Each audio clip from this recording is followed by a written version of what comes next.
అధ్యక్ష,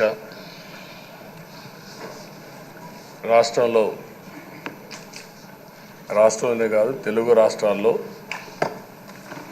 అత్యంత సీనియర్ శాసనసభ్యులు మీరు ఒకరు. బీసీ నేతగా గుర్తింపు ఉన్న మిమ్మల్ని నేడు శాసనసభ అధ్యక్ష పదవిలో చూడడం చాలా సంతోషంగా ఉంది అధ్యక్ష.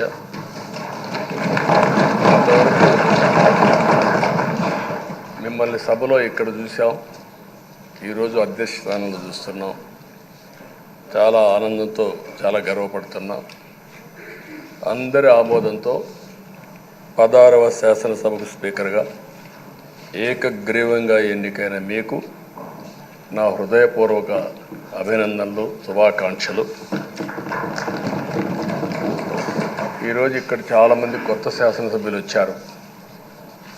ఒకసారి అయ్యన్న పాత్రుడు గారి జీవితాన్ని కూడా ఆలోచించుకోవాల్సిన, మీరందరూ తెలుసుకోవాల్సిన అవసరం ఉంది. మనందరి మాదిరిగానే ఆయన కూడా ఒక హంబుల్ కుటుంబంలో 1957 సెప్టెంబర్ 4వ తారీఖున ఉత్తరాంధ్రలో నర్సీపట్నంలో జన్మించారు. తల్లిదండ్రులు చింతకాయల వరహాల దొర చెల్లాయమ్మ గారు. యువత రాజకీయాల్లోకి రావాలని ఆ రోజు ఎన్టీ రామారావు గారు పార్టీ పెట్టిన మొదట్లో పిలిపిస్తే 25 సంవత్సరాల వయసుండే సమయంలో రాజకీయాల్లోకి వచ్చిన వ్యక్తి అయ్యన్న పాత్రుడు గారు. అక్కడి నుంచి 7 సార్లు ఎమ్మెల్యే అయ్యారు, ఒకసారి ఎంపీ అయ్యారు. ఎమ్మెల్యేగా, ఎంపీగా, మంత్రిగా తెలుగు రాష్ట్రాల్లో తనకంటూ ఒక ప్రత్యేకమైన ముద్ర వేయగలిగారు. ఏ పదవి ఇచ్చినా ఆ పదవికి వన్నె తీసుకొచ్చిన వ్యక్తి అయ్యన్న పాత్రుడు గారు. వారి కుటుంబం కూడా మనం ఆలోచిస్తే కొంతమంది ఫస్ట్ జనరేషన్లో రాజకీయాల్లోకి వస్తారు. అయ్యన్న పాత్రుడు గారిని చూస్తే 6 దశాబ్దాలు రాజకీయ చరిత్ర కలిగిన కుటుంబం. 1962లో అయ్యన్న పాత్రుడు గారి తాత లచ్చా పాత్రుడు గారు స్వతంత్ర పార్టీ నుంచి పోటీ చేసి గెలిచారు. స్వాతంత్ర సమరయోధుడు గౌత లచ్చన్న సమకాలికునిగా పనిచేశారు. అదే వారసత్వాన్ని కొనసాగిస్తూ అయ్యన్న పాత్రుడు గారు ఇప్పటివరకు పనిచేస్తున్నారు.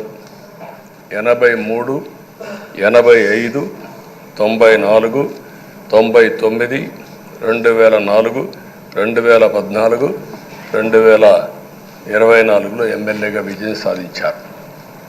నర్సీపట్నంలో తెలుగుదేశం పార్టీ పెట్టినప్పటి నుంచి వారే పోటీ చేస్తున్నారు. అది వారి యొక్క ప్రత్యేకత. 7 సార్లు ఎమ్మెల్యే గెలవడం, 16 సంవత్సరాలు మంత్రిగా పనిచేయడం, 1996లో అనకాపల్లి ఎంపీగా గెలుపొంది 2 సంవత్సరాలు అక్కడ పనిచేయడం, తెలుగుదేశం పార్టీ పాలిట్ బ్యూరో సభ్యుడిగా 10 ఏళ్ళు పనిచేశారు. టెక్నికల్ ఎడ్యుకేషన్, రోడ్లు, భవనాల శాఖ, అటవీ శాఖ, పంచాయతీరాజ్ శాఖ మంత్రిగా బాధ్యతలు నిర్వహించారు. 3 సార్లు R&B మినిస్టర్గా పనిచేశారు. అదేవిధంగా మనం ఒకసారి చూస్తే ఎప్పుడూ పోరాట యోధుడు, రాజీ పడని నాయకుడు, ఒక విశిష్టమైనటువంటి లక్షణాలుండే వ్యక్తి. తెలుగు రాష్ట్రాల్లో ఏ మారుమూల ఎవరిని అడిగినా అయ్యన్న పాత్రుడు గారిని గురించి చెప్తారు. 66 సంవత్సరాలు, ఇప్పుడు కూడా ఫైర్ బ్రాండే, చనిపోయే వరకు ఫైర్ బ్రాండ్గానే ఎక్కడ దాంట్లో రాజీనే లేదు. అదే మరి ఇంకొక పక్కన చూస్తే తనకంటూ ఒక ఇమేజ్. అదే సమయంలో లాయల్టీ ఫ్యాక్టరీలో కరుడు గట్టిన పసుపు యోధుడుగా పార్టీలో ఇంతవరకు ఉన్నారు, ఎప్పటికీ ఉంటారు. అది ఆయన ప్రత్యేకత. నీతి, నిజాయితీ, నిబద్ధత ఇవన్నీ ఉణికిపుచ్చుకొని రాజకీయం చేశారు. 42 సంవత్సరాలు. ఇప్పుడు చాలామంది ఫస్ట్ టైం వచ్చేవాళ్ళు ఉన్నారు, కొంతమంది రెండోసారి వచ్చేవాళ్ళు ఉన్నారు. 42 సంవత్సరాలు ఒక నియోజకవర్గం అంటిపెట్టుకుని నర్చర్ చేసి 7 సార్లు గెలవడం అనేది ఒక అరుదైన అనుభవం. చాలామందికి 2-3 సార్లుగా ఫెట్టెక్కి వస్తుంది. అక్కడి నుంచి మనుషులు మారిపోతూ ఉంటాం. అలాంటి సందర్భంలో ఎప్పుడు కూడా రాజీ పడకుండా పనిచేశారు. 42 సంవత్సరాలుగా పసుపు జెండాను మోస్తూనే ఉన్నారు. పార్టీని కన్న తల్లిగా భావించే నాయకుడు, పోరాట యోధుడు. ఎప్పుడు కూడా రాష్ట్రంలో అభివృద్ధి చేయడమే కాకుండా ఉత్తరాంధ్ర అభివృద్ధి కోసం, ప్రత్యేకంగా విశాఖపట్నం అభివృద్ధి కోసం ఎనలేని కృషి చేసిన నాయకుడు అయ్యన్న పాత్రుడు గారని చెప్పి కూడా నేను మీకు తెలియజేస్తున్నాను. ఇంకొక పక్కన ఉత్తరాంధ్ర సుజల స్రవంతి, విశాఖపట్నం, విజయనగరం, శ్రీకాకుళం నీళ్లు కావాలి, గోదావరి నీళ్లు రావాలి, ఆ ప్రాంతం కూడా బాగుపడాలి, మా కరువు ప్రాంతానికి నీళ్లు కావాలని వెనకబడి క్యాబినెట్ మినిస్టర్గా దాన్ని శాంక్షన్ చేయించిన వ్యక్తి అయ్యన్న పాత్రుడు గారు. దానికి మనస్ఫూర్తిగా అభినందిస్తున్నాను. అందరికి కూడా కష్టాలు వస్తూ ఉంటాయి. ఆయన రాజకీయ జీవితంలో ఎప్పుడూ పడనటువంటి ఇబ్బందులు గత 5 సంవత్సరాలు పడ్డాడు. మామూలుగా కూడా కాదు. తన ఇంట్లోకి 100 మంది పోలీసులు పంపించారు. గోడలు పగలగొట్టారు. రాత్రిపూట భయంకరమైన వాతావరణాన్ని క్రియేట్ చేశారు.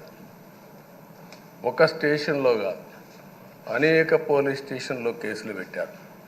రాత్రుల్లో దేశపోయి స్టేషన్ టు స్టేషన్ తిప్పారు.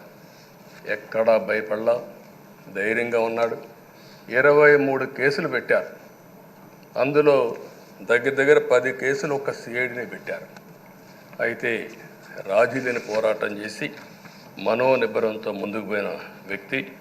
కడాన మనందరం గుర్తుపెట్టుకోవాల్సింది 60 సంవత్సరాలు, 62-63 సంవత్సరాలు ఉండే వ్యక్తి పైన అత్యాచారం కేసు కూడా పెట్టారు. ఇవన్నీ కాకుండా అంటే ఎలాంటి పాలకులు ఉన్నారు, ఎలాంటి జరుగుతాయి అనేదానికి ఒక ఉదాహరణ ఇవన్నీ జరిగాయి.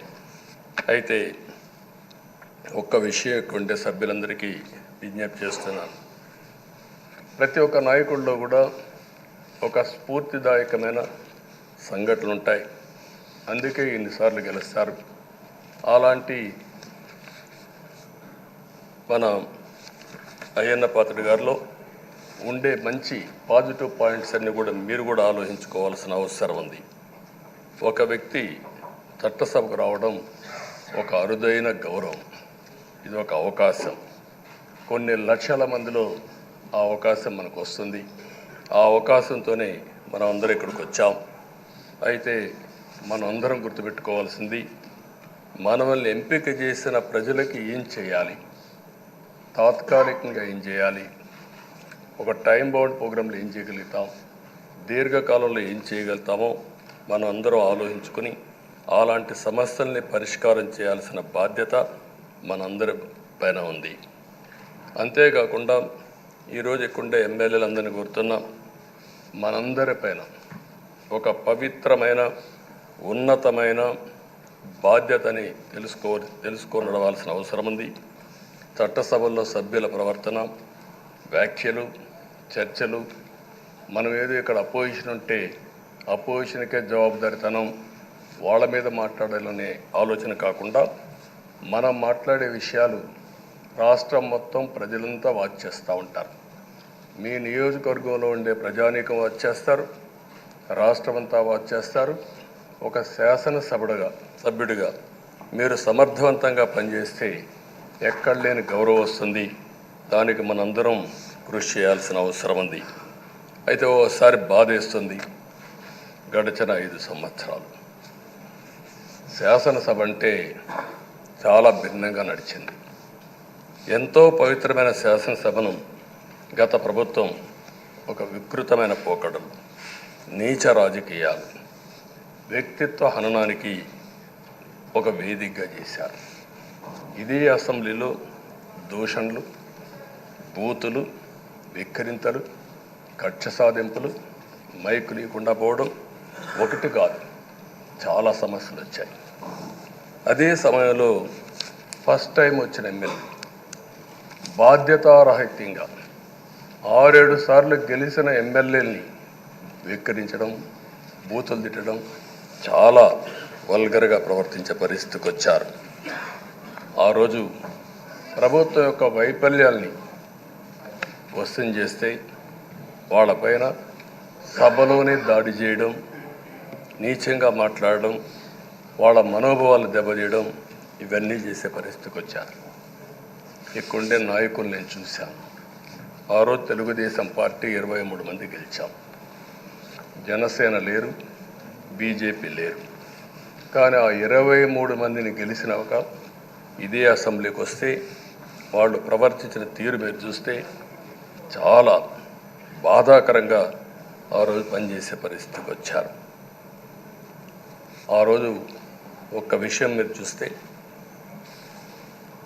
నేను కూడా ఇదే హౌస్లో చాలా బాధపడిన సందర్భం రోజు ఉంది. మెంబర్స్ అందరం ఉన్నాం. నన్ను గురించి, నా కుటుంబాన్ని గురించి ఇష్టానుసారంగా మాట్లాడితే కనీసం యాక్షన్ తీసుకోవడానికి నాకు మైక్ ఇవ్వమని అడిగాను. మేము నిరసన తెలియజేసి ఎడతామని మైక్ అడిగితే మైక్ ఇవ్వలేదు.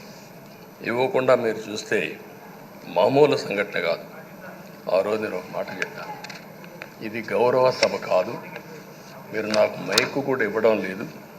మైక్ ఇవ్వకపోయినా నేను స్టేట్మెంట్ ఇవ్వాలి కాబట్టి ఇచ్చేడతాను రికార్డు కోసం అని చెప్పి గట్టిగా లేచి ఇదే సీట్లో కూర్చొని ఆ రోజు నేను చెప్పింది అదే వర్డ్స్ మీకు రిపీట్ చేస్తున్నాను.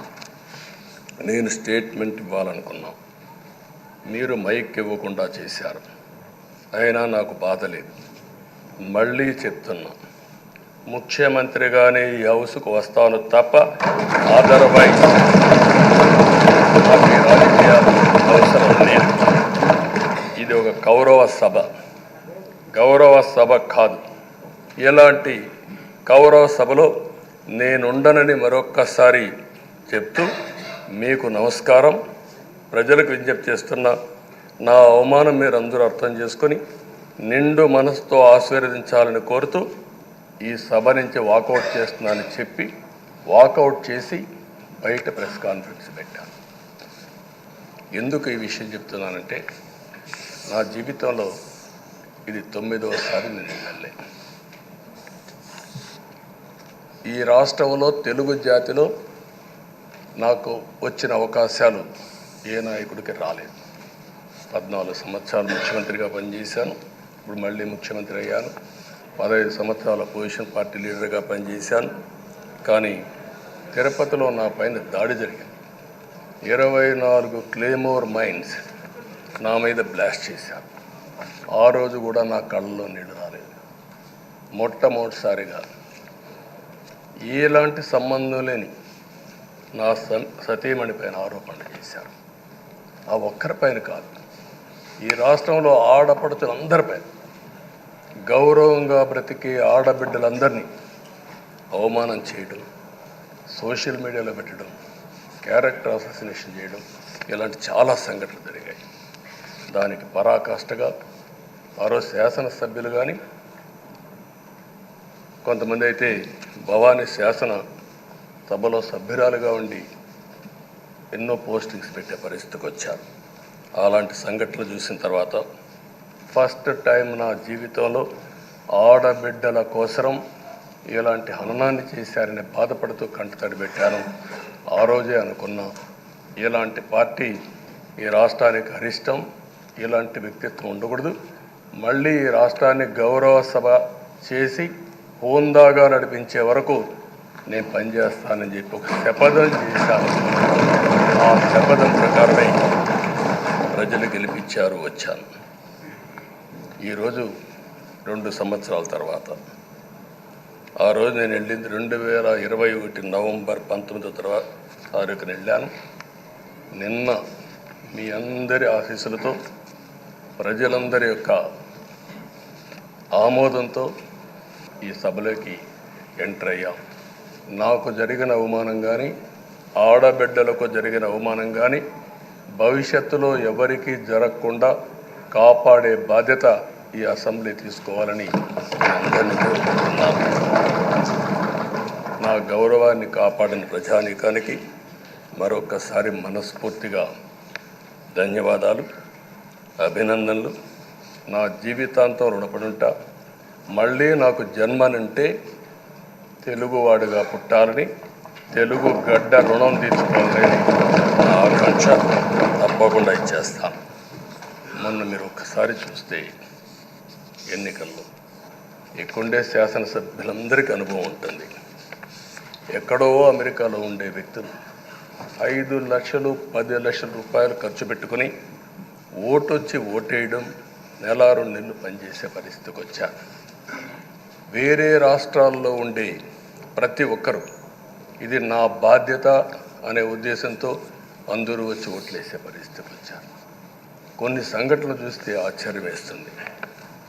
హైదరాబాద్ నుంచి ఎన్నికల ముందు రోజున 55 ట్రైన్లు వేశారు.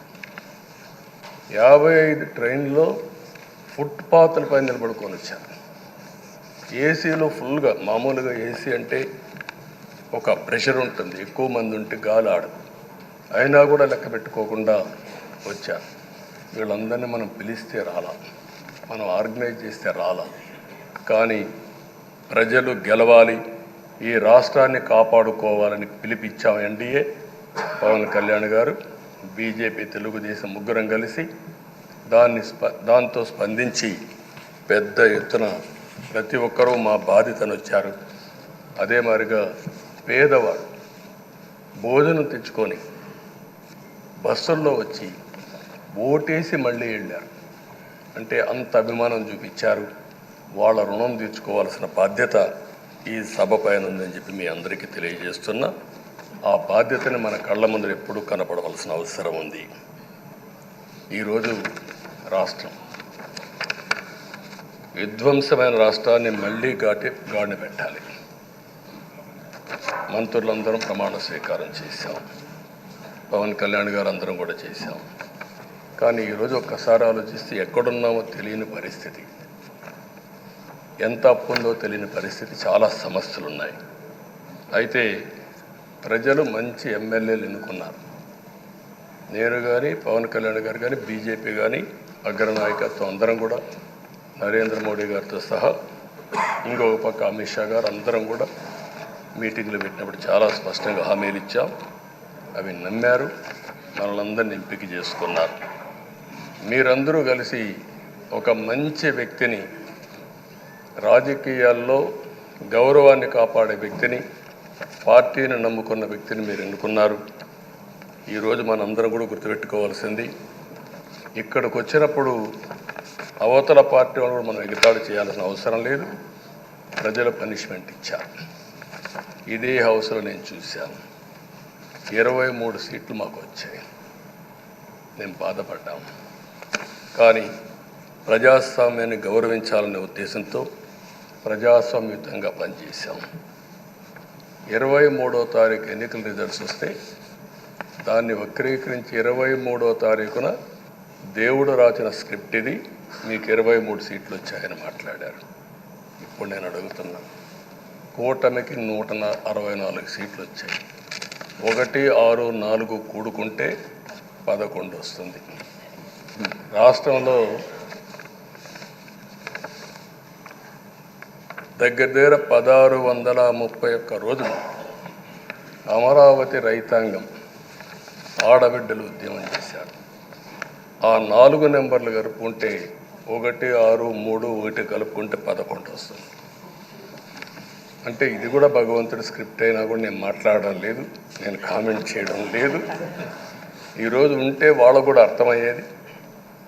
వాళ్ళు ఉండకుండా పోవడం అనేది వాళ్ళ పిరికితనం తప్ప ఇంకోటి కాదని చెప్పి కూడా నేను మీకు తెలియజేస్తున్నా. అయితే నేను ఇక్కడుండే సభ్యులను కూడా మిమ్మల్ని కోరుతున్నా, మనం ప్రజా సమస్యలపైన దృష్టి పెట్టాలి తప్ప వీళ్ళ మీద కాదని చెప్పి కూడా నేను మీకు తెలియజేసుకుంటున్నాను.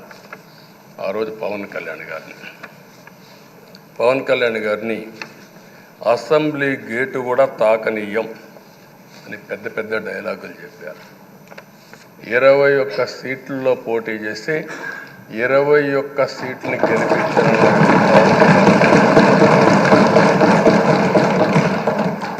వైనాట్ 175 అని చెప్పి 11 కూడా తెచ్చుకోలేని నాయకత్వం. అంటే ఏ విధంగా మాట్లాడారు అనేదానికి ఇది ఒక ఉదాహరణ. ఆ రోజు పవన్ కళ్యాణ్ గారు చాలాసార్లు, నేను కూడా అన్నాను, బయట చాలామంది అభినందించారు. ఎక్కడ తగ్గాలో తగ్గడం, ఎక్కడ గెలవాలనో గెలవడం నేర్చిన వ్యక్తి పవన్ కళ్యాణ్ గారు. దానికి ఈరోజు మనందరం కూడా గుర్తుపెట్టుకోవాల్సింది, రాజకీయాల్లో సుదీర్ఘమైన రాజకీయాల్లో ఉన్నాం. మొత్తం కలిసి 16వ సభ. మీ అందరికంటే సీనియర్ మోస్ట్ నేను. 8 + 1 9వసారి. అంటే 16 సభల్లో 16వ సభ 9 సభల్లో ఉన్నాను. అంటే అన్ని సభల్లో చూశాను. నా జీవితంలో ఎప్పుడూ చూడని సభ మొన్న జరిగిన సభ, 15వ శాసనసభ. కానీ ఇప్పుడు నేను కోరుకునేది మీ దగ్గర నుంచి, అది ఒక చెడు సభ కింద, ఒక కౌరవ సభ కింద మనం భావించాం. కానీ అత్యున్నతమైన సభగా 16వ శాసనసభని నిర్వహించే బాధ్యత మనందరిపైన ఉంది. గౌరవప్రదంగా నిర్వహించాలి. అదే సమయంలో ఇక్కడుండే ప్రతిపక్షాల దృష్టిలో పెట్టుకొని కాదు, 24 గంటలు మనం ప్రజలతో ఉండాలి. ప్రజాప్రభుత్వంగా, ప్రజలకు జవాబుదారితనంగా ఉండాల్సిందిగా నేను మిమ్మల్ని అందరినీ కోరుకుంటున్నాను. ఈరోజు మనందరికీ అధికారం ఇవ్వడం కాదు, అతి ముఖ్యమైన బాధ్యత ఇచ్చారు. ఈ రాష్ట్రాన్ని మళ్ళీ ఘాటున పెట్టమని మనతో మాట్లాడారు, మనకు చెప్పారు. ఎప్పుడు కూడా నేను ఒకటే భావిస్తాను, ప్రజా జీవితాలను మార్చే శక్తి ప్రభుత్వ విధానాలకు ఉంటుంది. ఆ ప్రభుత్వ విధానాలకు రూపకల్పన చేసే సభ ఈ చట్టసభ. ఈ విషయం ప్రతి ఒక్కరూ గుర్తుపెట్టుకోవాల్సిన అవసరం ఉంది. ఈరోజు మనం చేసే పని, ఈరోజు ప్రజల భవిష్యత్తే కాకుండా భావితరాల భవిష్యత్తు కూడా నిర్ణయిస్తుంది.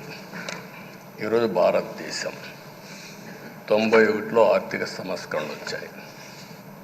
ఒక తెలుగు బిడ్డ పివి నరసింహరావు గారు ఆర్థిక సంస్కరణలు ప్రవేశపెట్టారు. ఈరోజు భారతదేశం ముందు చాలా వరకు అభివృద్ధి అయ్యే పరిస్థితి వచ్చింది. ఆయన ప్రవేశపెట్టిన ఆర్థిక సంస్కరణను నేను ఆదర్శంగా తీసుకొని ఆ రోజు ఉమ్మడి ఆంధ్రప్రదేశ్లో అనేక పాలసీలు తీసుకొచ్చాం, సంస్కరణలు తీసుకొచ్చాం. ఐటీ, విద్య, పాలనా రంగం, ఇన్ఫ్రాస్ట్రక్చర్, ఇవన్నీ మనం తీసుకొచ్చాం. ఎన్నో డికేడ్స్ కాదు, 25 సంవత్సరాల్లో దాని యొక్క ప్రభావం మనం అందరి ముందు కనపడుస్తుంది. ఈరోజు హైదరాబాద్ నగరం వన్ ఆఫ్ ది బెస్ట్ సిటీగా ఉందంటే 25 ఏళ్లకు మనకు తీసుకున్న నిర్ణయాలే కారణం. ఈరోజు నేను అందరినీ ఒకటే కోరుతున్నా, మీ అందరినీ, ఈరోజు భారతదేశం 5వ అతిపెద్ద ఆర్థిక వ్యవస్థ. ఇంకొక 4-5 సంవత్సరాల్లో ఎన్డీఏ ఆధ్వర్యంలో 3వ అతిపెద్ద ఆర్థిక వ్యవస్థగా తయారవుతుంది. 2047 వికసిత్ భారత్ ఎన్డీఏ నరేంద్ర మోడీ గారి కల అయితే, వికసిత్ ఆంధ్రప్రదేశ్ మనందరి కల కావాల్సిన అవసరం ఉంది. నాకు ఏమాత్రం అనుమానం లేదు, భారతదేశం ప్రపంచంలో అగ్రస్థానానికి వెళ్తాం. నెంబర్ 1 కానీ నెంబర్ 2 కానీ ఉంటాం. అదే సమయంలో మనందరి ఆశయం, మనం చేసే చట్టాలన్నీ కూడా తెలుగువారు ప్రపంచంలోని నెంబర్ 1గా ఉండాలని, ఆంధ్రప్రదేశ్ని జీరో పావర్టీ స్టేట్గా తయారు చేసి ఆర్థిక అసమానతలు తగ్గించే విధానానికి ఈ సభ శ్రీకారం చుట్టాలని కోరుకుంటూ, దానికి అయ్యన్న పాత్రుడు గారి అధ్యక్షతన మనం ముందుకు పోవాలని చెప్పి మనస్ఫూర్తిగా కోరుకుంటున్నాను.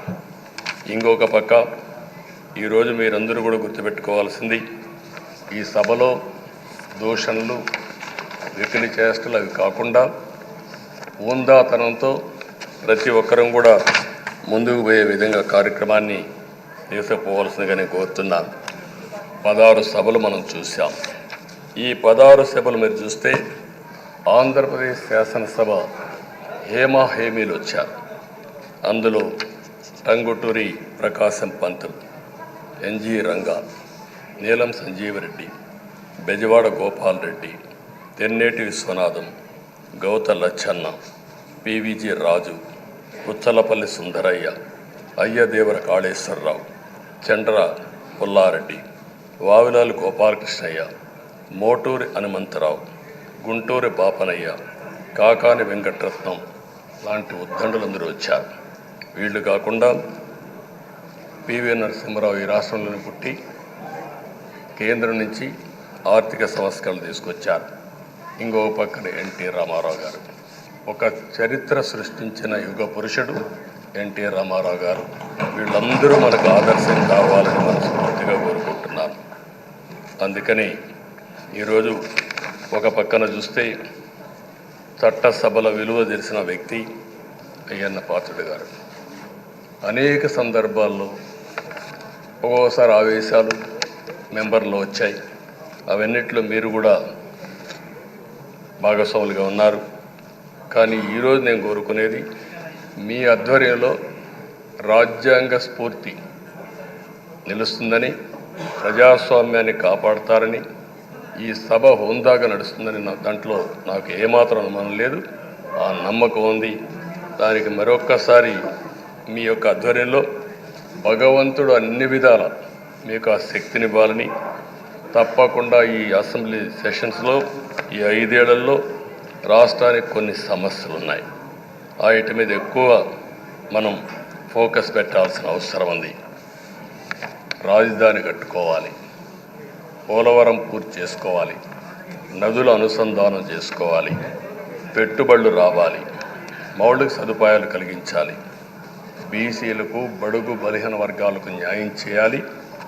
ఏది చేసినా పేదవాళ్ళ దృష్టిలో పెట్టుకొని ఈ అసెంబ్లీ చేసేటప్పుడు మీ అపారమైన అనుభవాన్ని మీరు ఉపయోగించుకొని ఈ సభను సక్రమైన దారి నడిపించేదానికి మీరు దోహదం చేయాల్సిందిగా మిమ్మల్ని అందరినీ కోరుకుంటూ, ఈరోజు మీరేసే మీ ఆధ్వర్యంలో జరిగే చర్చలు 2047కి తెలుగు జాతి ప్రపంచంలోనే నెంబర్ 1గా ఉండడానికి, ఈ రాష్ట్రంలో పేదరికం లేని సమాజాన్ని నిర్మాణం చేయడానికి, ఆర్థిక అసమానతలు తగ్గించే దిశగా మన ప్రయాణం సాగడానికి పూర్తిగా మీ ఆధ్వర్యంలో సాగాలని చెప్పి కోరుకుంటూ, మరొక్కసారి మీకు భగవంతుడు అన్ని విధాల ఆయురారోగ్యాలు ఇచ్చి ఈ సభను సుజావుగా నడిపించే కార్యక్రమానికి శ్రీకారం చుట్టాలని కోరుకుంటూ మీకు నమస్కారం తెలియజేస్తున్నాను. Thank you.